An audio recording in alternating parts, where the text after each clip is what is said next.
अम्बिलाइकल when. बच्चे को जो न्यूट्रिशन, ऑक्सीजन, सारी चीजें मिल रही होती है वो किसके थ्रू मिल रही होती है? अम्बिलाइकल वेन के जरिए।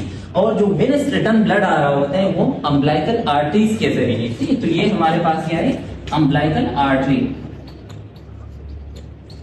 एक और चीज याद रखिए कि अम्बिलाइकल आर्टरीज दो होते हैं तादाद में, और जो अम्बिलाइकल वेन ये भी दो होते हैं, लेकिन फिर जो राइट अम्बिलाइकल वेन है वो डिजेनरेट हो जाते हैं और एक ही रह जाते हैं। तो सिंपली हम राइट लिफ्ट की बात नहीं करते, हम सिंपली बात करते हैं कि अम्बिलाइकल वेन के थ्रू बच्चे को मदर से ऑक्सीजन न्यूट्रिशन मिल रही होती है, और जो डीऑक्सीजनेटेड ब्लड होता है वो अम्बिलाइकल आर्टरीज के जरिए यहाँ पे आते हैं इस प्लेसेंटा के अंदर।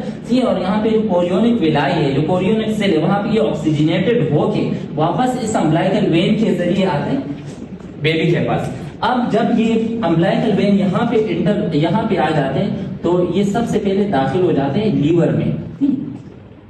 लीवर के अंदर जब ये ब्लड, ये ऑक्सीजनेटेड ब्लड है। अच्छा, एक और बात, अम्बिलाइकल आर्टरीज के अंदर जो ब्लड यहाँ पे आ रहा होता है इस प्लेसेंटा के बाद ऑक्सीजनेशन के लिए, उसके अंदर जो ऑक्सीजन की या मिकदार होती है वो 58% होती है।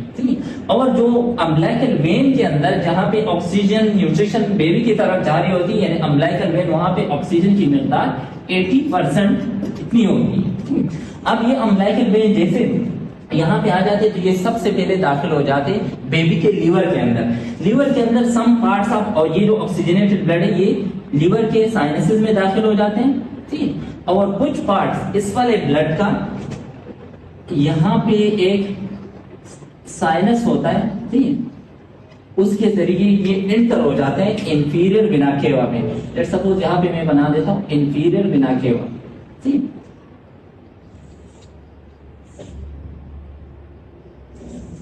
एक डक्ट होता है, ठीक, उस डक्ट को जो लीवर और किसको कनेक्ट कर रहा होता है? Inferior vena cava. अब हमें पता है इंफीरियर वेना केवा के अंदर भी डीऑक्सीजनेटेड ब्लड होते हैं, और ये वाला जो ब्लड है ये ऑक्सीजनेटेड ब्लड है। तो सबसे पहले